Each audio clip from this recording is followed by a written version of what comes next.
Licenciado en Ciencias Fiscales con más de 25 años de experiencia en el sector fiscal y tributario, con una sólida carrera como auditor tributario, consultor corporativo, conferencista y docente especializado.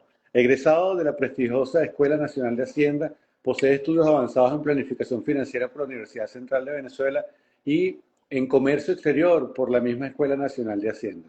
Director y socio fundador de Servitributos, firma de asesoría, auditoría y consultoría tributaria en Venezuela, y profesor del IESA. Héctor Orochena. Bueno, y te faltó decir Maracayero, porque viene mucho para acá, para Maracay. Por lo menos de corazón. Estoy invitado por el Colegio de Contadores Públicos de Aragua, precisamente para este próximo mes de junio, a conversar un poco sobre esta idea. Quizás lo que conversemos hoy es parte de eso que quiero comentar en ese evento. Entendido que el tema tributario municipal es un gran dolor de cabeza hoy día en Venezuela, ¿no? Y eso es un poco el tema que nos ocupa el día de hoy. Yo quiero comenzar agradeciéndole a ustedes por la invitación y de nuevo reiterarles mis felicitaciones por la forma como han enfocado el tema tributario municipal. Que la verdad, debo insistir en esto, han sido muy consistentes en los criterios, ¿no?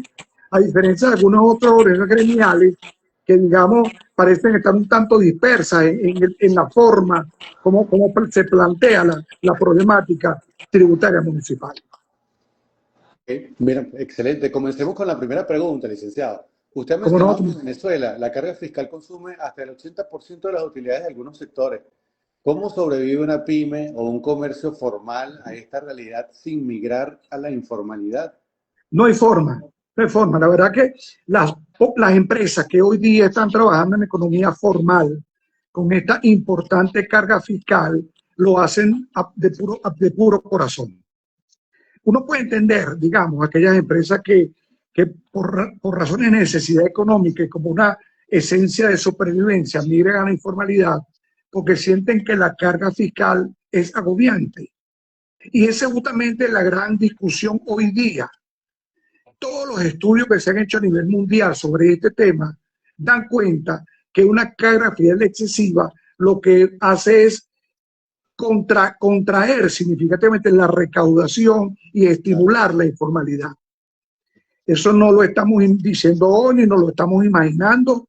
Todos los estudios tributarios que se han hecho desde siempre en todo el planeta dan cuenta de los mismos efectos perniciosos que produce un incremento de la tasa, digamos, de presión tributaria. Esa estadística a la que tú te refieres de hasta un 80%, uno podemos observar a veces en empresas, por ejemplo, del sector de telecomunicaciones. La verdad que esa estadística oscila entre el 60% y el 80%, dependiendo de la actividad económica de la cual estemos haciendo la evaluación. En el sector comercial, por ejemplo, la tasa más o menos que hemos investigado en esa materia para algunos tipos de contribuyentes del sector de retail dan cuenta del 65% aproximadamente de presión fiscal. Ahora, ¿cómo medir ese 65%?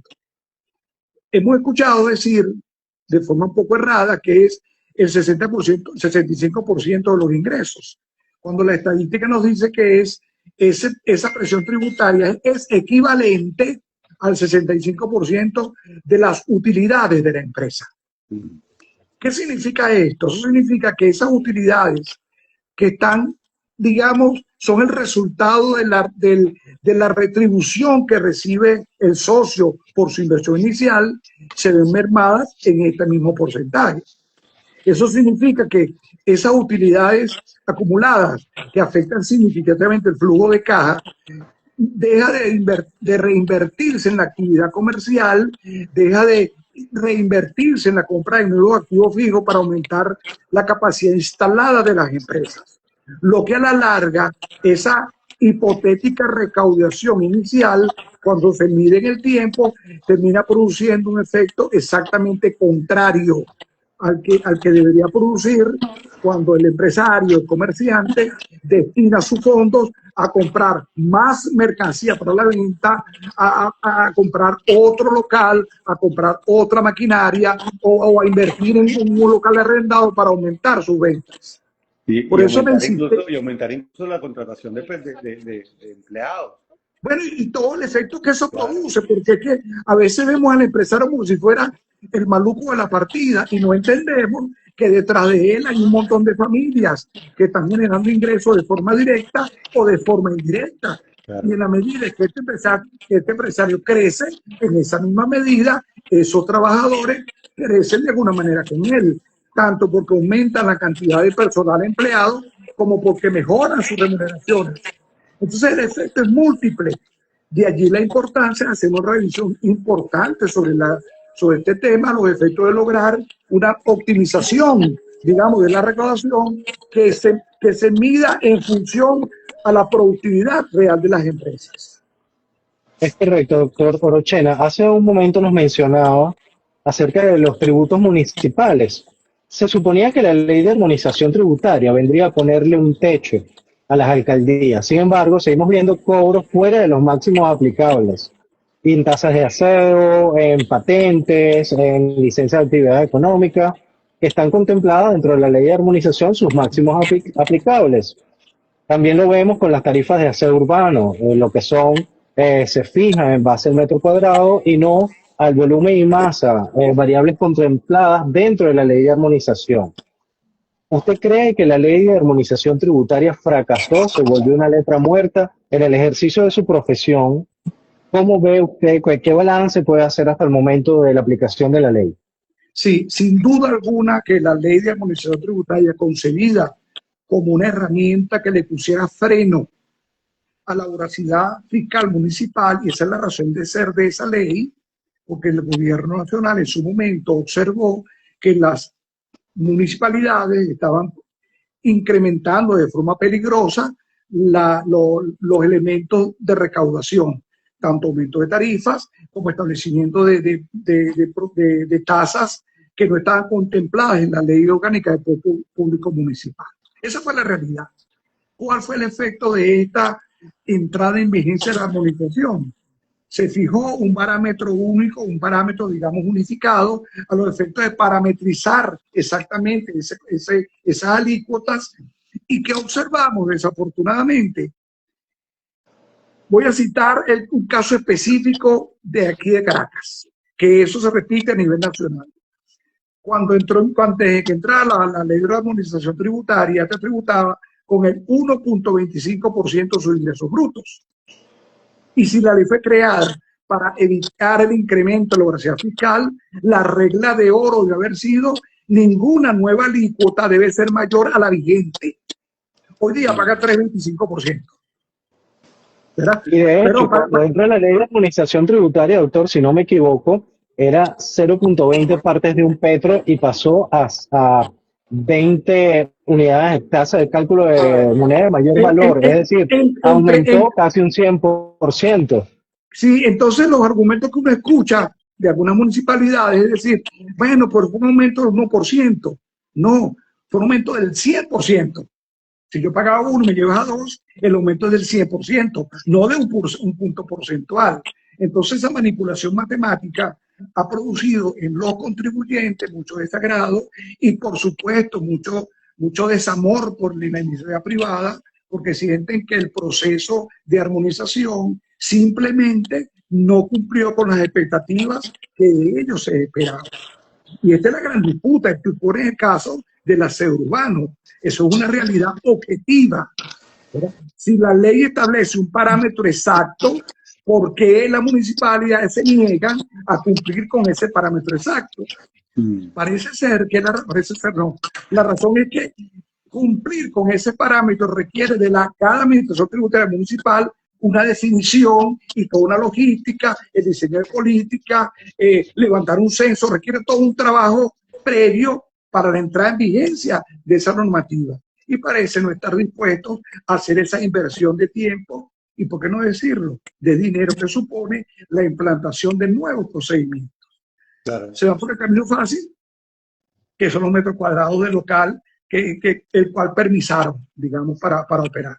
Correcto. Si el propio Estado admite, vamos a poner un poquito de picante en esta conversación, si el propio Estado admite una fuerza mayor con una demanda récord de 15.575 megavatios y el comercio opera a su mínima capacidad por los apagones, sigue existiendo un hecho imponible real al cobrar el 100% de los impuestos en estas condiciones cuando la capacidad contributiva se ha venido mermada o se convierte en una recaudación confiscatoria. Sin duda. Ese es otro elemento, como tú lo acabas de decir, que le pone picante a esta enorme discusión. La ruta crítica, el nudo gordiano de nuestra reactivación económica pasa básicamente por el sistema eléctrico nacional. Imaginemos por un momento que las empresas se ven estimuladas a prender el switch, a subir el breaker, a abrir Santa Marías. Las pocas que están prendidas se van a apagar, porque no hay capacidad del Estado de responder a esa importante y necesaria demanda de electricidad. Solamente podrán responder las que tienen capacidad propia, capacidad de generación propia, las que tienen plantas eléctricas. Y si tú miras ese componente de la planta eléctrica, ¿cuánto cuesta la generación propia en cabeza de los empresarios? En gasoil, en mantenimiento, en repuesto y en todos estos elementos que son necesarios para que la planta eléctrica funcione con eficiencia. Y todos sabemos que estas plantas eléctricas están diseñadas para operar por lazos muy breves y en momentos de emergencia, no de forma continua. El estado de Aragua es uno de los estados que se ve bastante más afectado por esta situación. De tal forma que tenemos todo un cóctel de cosas que nos lleva a pensar. Es absolutamente necesario que se haga una revisión del sistema tributario que se pretende armonizar para buscar una verdadera armonización. Y aquí justamente donde entramos en la ruta de nuestra conversación. Yo comento y con agrado que ustedes hacen un trabajo bien interesante en el Estado de Aragua, pero en otros estados la cosa no es tan eficiente. Entonces, el sistema de armonización tributaria tiene que ser lo que su nombre lo indica. Por lo tanto, yo estoy convencido que la ruta correcta para la armonización es la reactivación del Consejo Superior de Armonización, con una importante variante que hoy en día está vigente en todo el país, que son las mesas de discusión entre el sector privado y el sector público. Si este Consejo Superior de Administración se le incorporan representantes del sector privado, que no existía en el consejo anterior, que además nunca operó, simplemente quedó en papel, fueron mencionados unas personas allí y eso nunca ejerció ninguna función. Por lo tanto, las municipalidades desarrollaron la armonización tributaria a su libre albedrío. ¿Qué pasa si este Consejo de Armonización Tributaria establece una verdadera parametrización y que toda aquella ordenanza municipal o todos aquellos proyectos de ley que hayan salido del proceso de armonización, que se hayan salido de los parámetros conceptuales establecidos en la ley de armonización tributaria, sean corregidos a los efectos de lograr el objetivo por el cual se creó esta ley?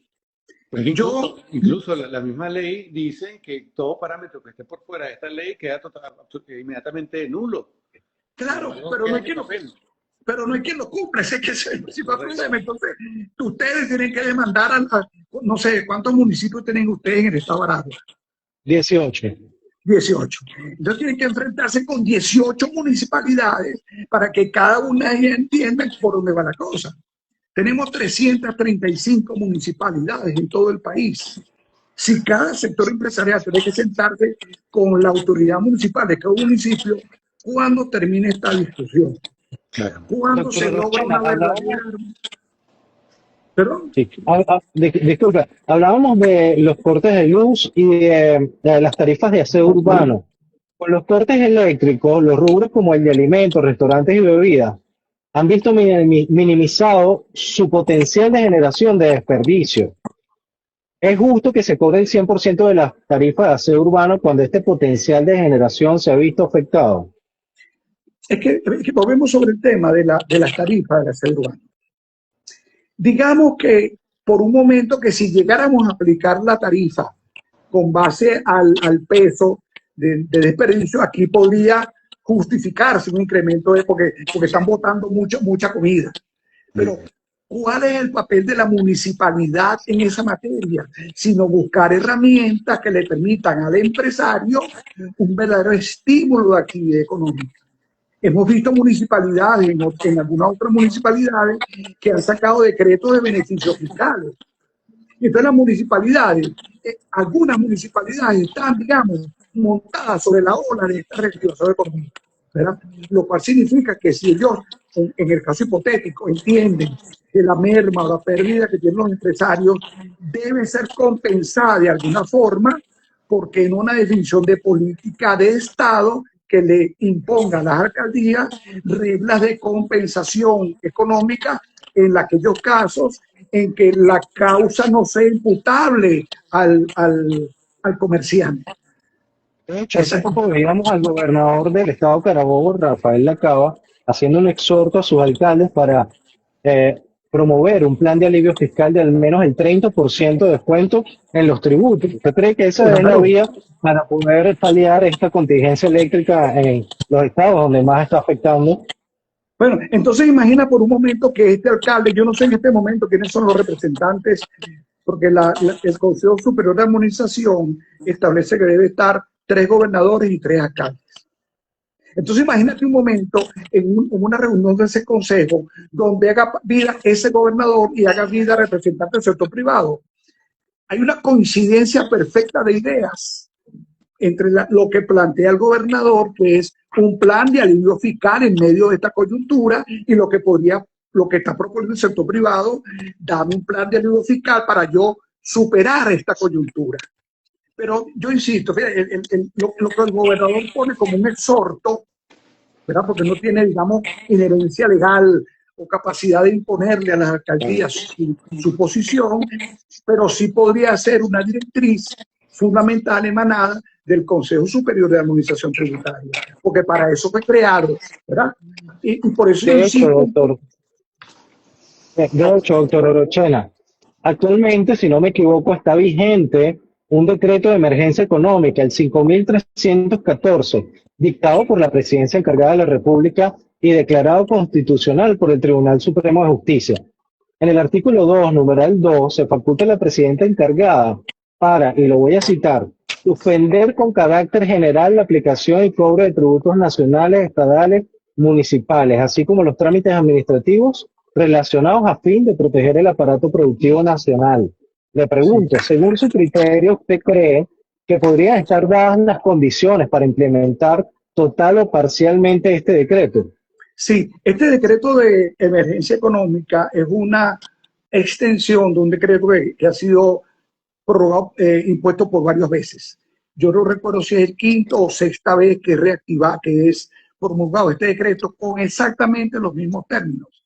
Y en la práctica nunca ha ocurrido nada de lo que dice que se puede hacer. Pero yo vuelvo sobre el tema de la ruta. No hay duda de que si el Poder Ejecutivo, la Presidencia de la República, hiciera uso de esta herramienta legal, podría imponer una reducción de la tarifa. Eso no hay duda, porque este decreto le da esa facultad.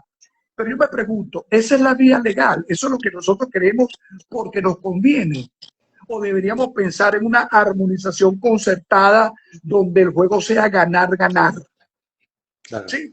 Entonces, yo en su momento, yo hice un comentario cuando habló de la armonización, yo decía que para el gobierno nacional era muy fácil ordenarle a las municipalidades que armonizaran su sistema tributario. Y ellos basaban ese criterio en la disposición constitucional. Pero es que la norma constitucional lo que dice es que se debe armonizar todo el sistema tributario nacional. Y el todo entendiendo impuestos nacionales, impuestos municipales y impuestos estatales. El gobierno nacional solamente ordenó la armonización del sistema tributario municipal. Y eso generó mucho escozor porque se dijo, ¿y qué pasa con la tributación nacional? Porque ese 65%, al que hicimos referencia al comienzo, se refiere a ese 65% de tributación consolidada, que incluye alcaldías, estados y municipios, alcaldías, estados y gobierno nacional. De tal forma que la armonización debe, por fuerza de nuestra Constitución, debe ser transversal, ¿verdad? Y esa transversalidad en estos momentos en que estamos viviendo una situación político-económica bastante distinta, yo lo veo muy fácil que si hay voluntad política y voluntad de los actores, es muy fácil llegar a consensos. Y ese consenso, insisto, debería ser con efectos nacionales. Porque imagina por un momento que Lara, o que Aragua, perdón, entra en un proceso de este tipo. ¿Qué van a hacer los otros municipios? Se van a querer pegar aquí. ¿Por qué? Porque lo que no van a querer es perder contribuyentes. ¿Cuántos de los empresarios del Estado se han mudado a alcaldías de estados aledaños? Bueno, sí, bastante. La incidencia es bastante alta, sí. Claro, ¿por qué? Porque ellos están buscando la formación. A municipios donde hay mayor seguridad jurídica. Claro, entonces, eso es natural. Entonces, digamos quienes vivimos el tema de los análisis tributarios de forma general, por supuesto, en el caso de ustedes tienen un interés particular por el agua y eso es natural, pero cuando nosotros miramos el tema, digamos desde la perspectiva de política nacional, no podemos sino aspirar y pedir que la armonización tributaria sea un concepto nacional donde el país como un todo salga beneficiado y salga de este atolladero que parece no ayudar a una efectiva y real reactivación económica. Y ahí va mi próxima pregunta. Si mañana usted tuviera la oportunidad de diseñar 3 reformas urgentes que requiere el sistema tributario venezolano para disparar la economía, ¿cuáles serían? 3. Son muchas, pero 3. En lo inmediato y a la brevedad posible yo propondría una rebaja de la alícuota de las retenciones de IVA, el 75%. Esa retención del 75% de IVA le está haciendo muchísimo daño al empresariado venezolano. ¿Cuántas empresas no terminan pagando IVA en exceso por el efecto de la retención que no pueden compensar? Esa medida de forma inmediata estimularía el flujo de caja de las empresas porque ese impuesto pagado en exceso podría ser destinado, como dije antes, a la compra de materia prima que le ayudaría precisamente un efecto multiplicador de su actividad económica. Esa sería una de las propuestas iniciales que yo haría. La segunda tendría que ver con un tema muy operativo en el caso de los contribuyentes especiales, que es volver a la periodicidad mensual.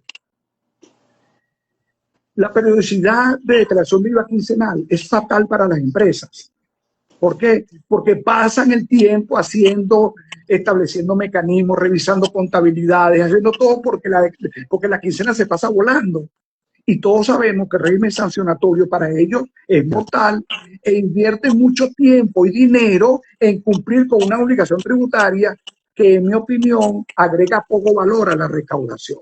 Esa sería la segunda. Y la tercera, sin duda alguna, activar el Consejo Superior de Armonización Tributaria para ponerle un coto a la brevedad posible a este problema que tenemos de la voracidad fiscal municipal. Para mí, esos serían 3 elementos iniciales, dentro de toda una gama de cosas que hacen falta revisar, pero yo creo que en esos 3 elementos podríamos obtener resultados a la brevedad posible. Excelente, y de verdad que me parece que son medidas que también el sector comercial está esperando, que se implementen en lo que se ha hablado hasta el momento de lo que podría ser una reforma tributaria nacional. Usted ha hablado acerca de la periodicidad de las declaraciones. Acá en Aragua, en algún municipio bajaron de la declaración quincenal, ahora hay una predeclaración que son los primeros 5 días del mes. Y además una sanción si no se declara dentro de esos 5 días. Entonces tú como empresario tienes que invertir tiempo y dinero en hacer un trabajo que en vez de darte 5 días más, 10 días más o simplemente quitarlo, logras exactamente el mismo objetivo. Eso es armonización tributaria. La armonización tributaria no son alícuotas, son procedimientos, son normas de reglas de juego a seguir. Imagina tú que tú tengas tu oficina principal en Caracas y tengas un establecimiento permanente en ese municipio en particular. Tienes que hacer 2 declaraciones de impuesto municipal. A lo mejor la de Caracas antes del 15 y la de ese municipio antes del día 5.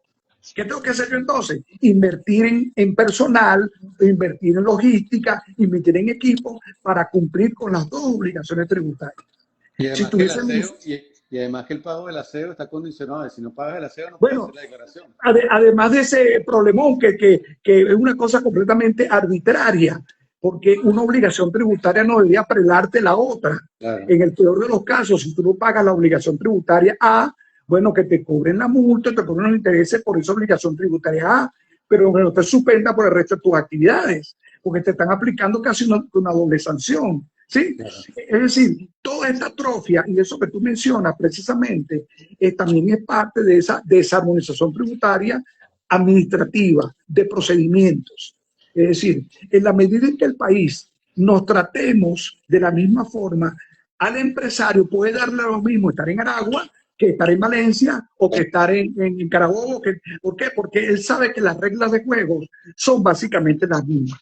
Que los estímulos vengan hacia la baja, pero de otra forma. Es decir, si las municipalidades del Estado de Aragua desean mejorar su recaudación, mejorar su capacidad económica, mejorar su actividad, en general mejorar su estado, deberían pensar seriamente en darle estímulo al empresario, porque allí es donde comienza la cosa. Claro, claro. Aumenta Tu base contributiva, que a la final es más beneficio también para el mismo municipio. Para todo el mundo. Entonces, claro.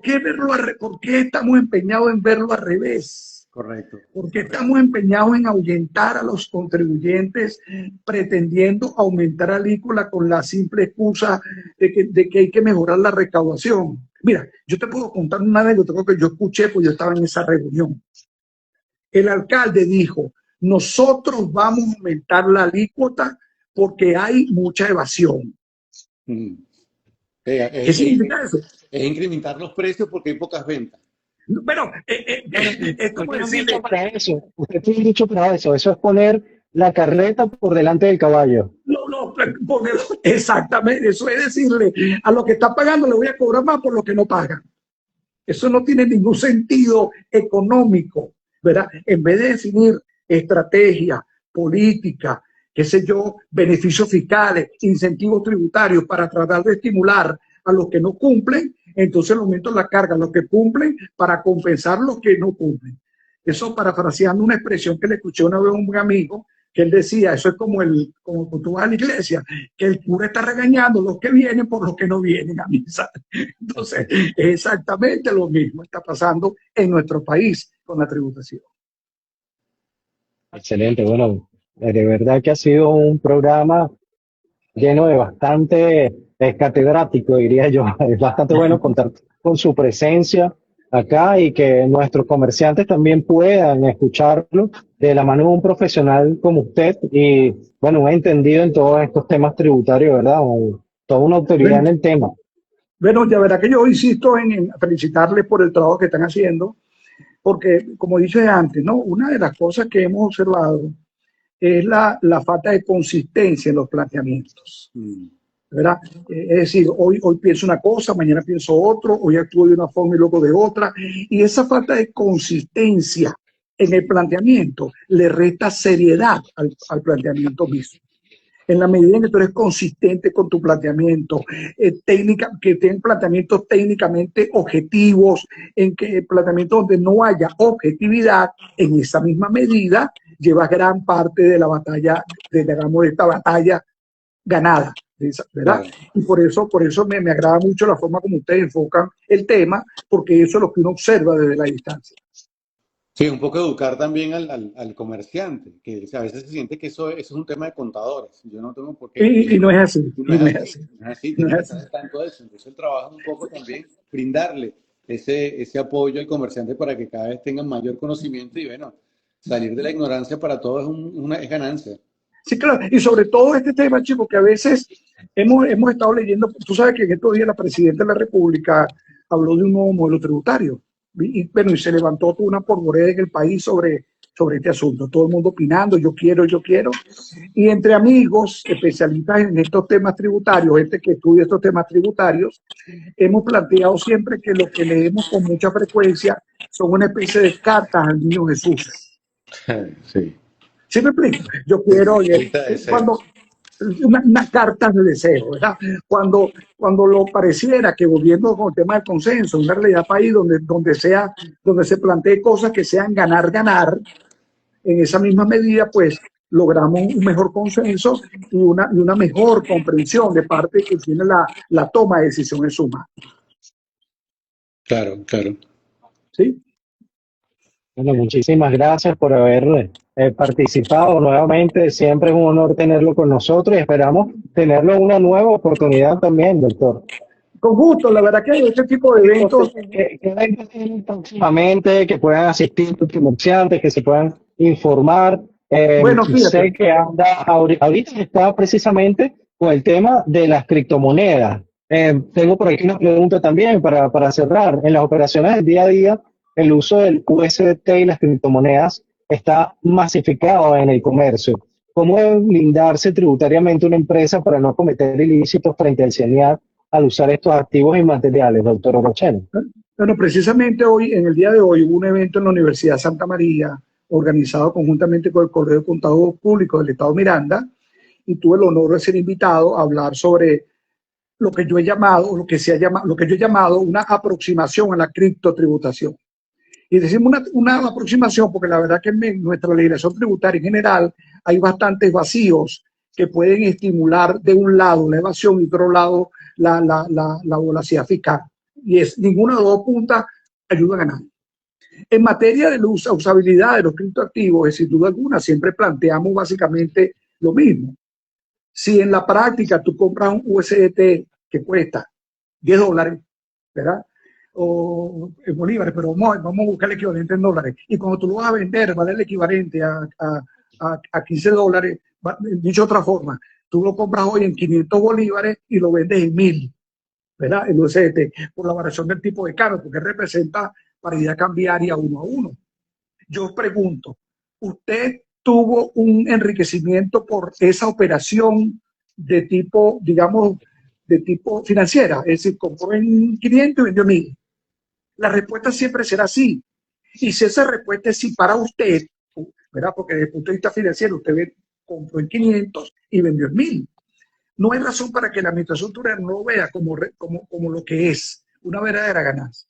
¿Cuál es mi mejor recomendación en este sentido? Para las empresas que hacen operaciones con criptomonedas, con stablecoin fundamentalmente, yo siempre he recomendado que se usen las plataformas de intercambio autorizadas por el gobierno venezolano. Por razones de cumplimiento, porque por ejemplo, tú haces operaciones con estas plataformas de intercambio y cuando tú haces la operación ellos te emiten una factura fiscal.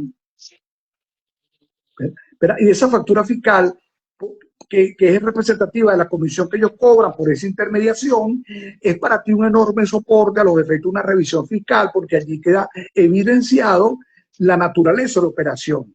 De tal forma que en este momento lo más importante para quienes usan los USDT es cuidar la trazabilidad y la documentación de la operación. A veces nos conformamos con hacer la operación por teléfono y nos olvidamos de lo demás, de la factura, de la traza, de dejar el soporte, y eso supone, ante una hipotética revisión de la administración tributaria, una absoluta debilidad, porque no tienes cómo defenderte ante cualquier posición que asuma la administración tributaria a plantear esquemas que a ti puedan no serte beneficiosos. Entonces, básicamente, documentación de toda la operación que sea tu soporte contable para protegerte de cara a futuro. Bueno, aquí tenemos unas preguntitas para responder con nuestra audiencia. Tenemos a Gaby Mount 88. ¿Qué opina del IUT a la liquidez? ¿Qué puedo entender por IUT? Yo también quisiera entenderlo, pero pensé que podíamos podría significar cualquier cosa. No, yo no me atrevería, quisiera saber qué debemos entender por IUT para poder responder, ¿no? Sí, la verdad, Gaby. Ok, vamos a buscar otro preguntito por acá. Gaby, si te puedes replantear la pregunta para volverla a nombrar por acá. Nos dice José, el Guajiro sencillamente no cumple con la ley de armonización tributaria. Nos dicen por aquí, el caso de la tasa por cobro de mantenimiento de la misión anual por licencia de actividades económicas que van de 15 euros en adelante. Claro, es algo que hemos visto, un nuevo común, que incluso hay municipios donde se cobra 15 euros por cada actividad, por cada código de actividad. Es decir, un Correcto. comercio que tenga 5 actividades distintas, se le cobran 5 licencias. Sí. Doctor, ¿qué opina usted de eso? Porque No, entiendo que licencia de actividades en plural es la licencia que agrupa varias actividades. eso es voracidad fiscal, eso no tiene otro nombre. Tú lo acabas de expresar con demasiada precisión. Si a mí me dan la licencia para desempeñar actividades económicas, no importa la que yo haga. Yo tengo una licencia para operar. Ahora, que yo tenga distintas actividades económicas que pueden estar sujetas a distintas alícuotas, eso es otra cosa. Claro. Pero no significa que tú tengas tanta licencia de actividad económica como actividades económicas tú realices. Ese no es el diseño, el concepto de esa autorización, digámoslo así. Eso no puede verse sino como una simple voracidad fiscal que buscaron un mecanismo para recaudar más a la misma persona por la misma cosa. Y que debería estar nula porque está fuera de los parámetros de la Comple completamente, y volvemos sobre el tema de la ausencia de una institución que ponga orden y que establezca reglas de juego claras para las municipalidades. Tengo A que usted le colocar tocaría, por servicios ejemplo, médicos médicos perdón, ilegal, así como los pagos de uso conforme y habitabilidad no respetan nada, necesitamos respaldo. Hemos visto cómo los permisos de uso conforme, por ejemplo, en algunos municipios de acá del estado de Aragua, se cobra por metro cuadrado, pero según el clasificador armonizado digamos, el clasificador que emite los máximos tributarios el Ministerio de Finanzas establece 0,10 por metro cuadrado, pero resulta que cobran hasta $1, 1 euro por metro cuadrado, sí, cuando el máximo sí. aplicable contemplado es 0,10. Bueno, entonces, ¿ante quién reclamas tú? En ese caso en particular, de esa municipalidad en particular, a ti te toca ir a un tribunal a demandar la nulidad de esa alícuota, ¿verdad? Y es un procedimiento legal que tiene que activar cada comerciante en particular. en Entonces cada le toca a municipio. ustedes, perdón, En cada municipio donde ocurra. en cada municipio no ocurre. Entonces imagínate tú el trabajo titánico que supone eso. Cuando volvemos, si hay una autoridad que tenga la obligación legal de armonizar el país, ese tipo de excesos, digamos, en cobrar cosas que parecen salirse de todo sentido jurídico, se le pondría un coto inmediato. Por eso, esa idea está dentro de los primeros presupuestos de las cosas que yo haría si pudiera hacer algo, ¿no? Claro. ¿Qué piensa usted de aquellas propuestas que señalan que podría implementarse un sistema de cobro automático en los puntos de venta del IVA para rebajarlo de una vez directo en el momento de la transacción? Yo marco una distancia en esa materia porque, a ver, es verdad que comencemos por el principio. A ver, Venezuela tiene, según la última cuenta en COVID, tasa de comercio informal que superan el 50%. Ese 50%, todos usan puntos de venta, porque se mantienen al margen de la formalidad, pero usan puntos de venta y esas cuentas son muchas veces cuentas personales, ¿verdad? Si nosotros diseñamos un sistema orientado a ese target en particular, podría ser una solución al problema. Pero tal como está concebido, es de aplicación para todo el retail. ¿Eso qué significa? Que el otro 50% que sí está cumpliendo con la ley, les van a imponer, se les puede imponer un mecanismo que sería contrario, por lo menos, al mecanismo de determinación del impuesto establecido en la ley de IVA. ¿Por qué? Porque yo tengo mis créditos fiscales cuando compro y cuando yo vendo tengo débito y tengo el derecho legal de compensar una cosa con la otra. Si a mí me van a cobrar el IVA por cada cosa que me depositen, yo pierdo el derecho del crédito fiscal. Claro. Y eso es contrario a la ley. Por lo tanto, el concepto puede estar ideado, pero está muy mal estructurado como concepto jurídico, porque además eso supondría una reforma de la ley tributaria de forma integral. Total, claro. ¿Por qué? Porque, bueno, tenías que modificar la ley del IVA para decirle, mire, quienes entran aquí ya no tienen derecho a crédito fiscal, por ejemplo, ¿verdad? Porque no van a tener posibilidades técnicas de recuperar el crédito fiscal soportado, y eso es contrario a derecho. ¿Sí me explico? Entonces, yo guardo mis reservas en la materia, la verdad es. Bueno, muchísimas gracias por toda esta cátedra que nos ha dado en tributos, doctor. Esperamos nuevamente tenerlo con nosotros y muchísimas gracias, doctor Héctor Orochena. Esta noche nos acompañó en Conexión Comercial. Bueno, muchísimas gracias a ustedes y sigan adelante, les felicito. Gracias. Un abrazo. Hasta luego. Chao. Hasta luego.